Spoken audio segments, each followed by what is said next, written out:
Yo mga idol, kamusta? Sports Talk PH nga pala. Ang update sa rankings, pag-usapan natin yan mga idol. Ngunit bago ang lahat ay huwag kakalimutang mag-subscribe at i-click ang notification bell button for more sports talk.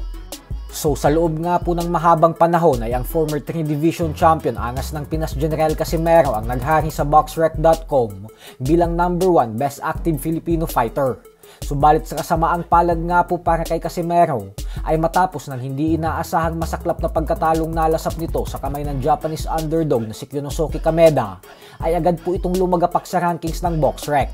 Napalitan po siya sa trono niya ng former Unified IBF and WBA Super Bantamweight Champion Marlon Tapales bilang number 1 Best Filipino Active Fighter. Habang pangalawa naman ang undefeated former Olympian and World Title Challenger na si Charlie Suarez.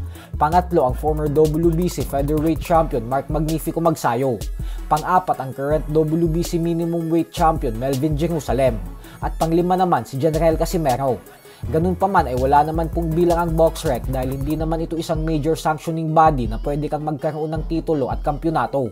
Sadyang pumupunta lang talaga dito ang mga fans at maging ang mga boksingero upang tingnan ang mga records at impormasyon ng mga boksingero na posible nilang makalaban sa hinaharap.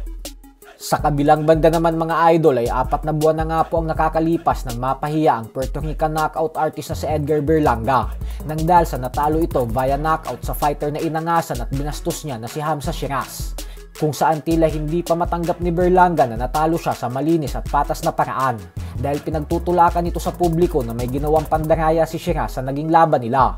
Gawa nang naglagay daw ito ng semento sa loob ng gloves kaya sobrang lakas ng suntok na mga tumama sa kanya. Ganun pa man ay hindi naman ito binigyan ng pansin ng mga organizers kasi bantay sarado naman daw ng mga opisyal sa loob ng locker room ang paglagay ng mga tapes at pagsuot ng mga gloves ng mga fighters bago lumaban. At ngayon nga po ay tila kating-kati na si Berlanga bumalik sa ibabaw ng lona upang patunayan sa lahat na isa siya sa best fighter ng henerasyon na ito. Ayon kay Berlanga ay hindi na daw siya makapag-antay na muling lumaban ulit. At ngayon pa lang daw ay sasabihin niya na nakawawa at malas daw ang sunod na makakalaban niya kasi hindi daw maganda ang sasapitin nito sa kanya.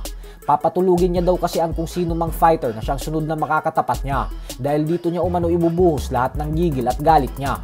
Bukod dyan ay lakas loob ding sinabi ni Berlanga na kung mabibigyan daw siya ng pagkakataon ay gusto niya na agad dumirekta sa isang mega showdown kontra sa current number 1 pound for pound king Terence Crawford nang sa ganun umano ay mas maging madali ang kanyang pag-akyat para maging number 1 sa buong mundo dahil isang laban lang umano ang kakailanganin niya para makuha ang trono bilang pound for pound king.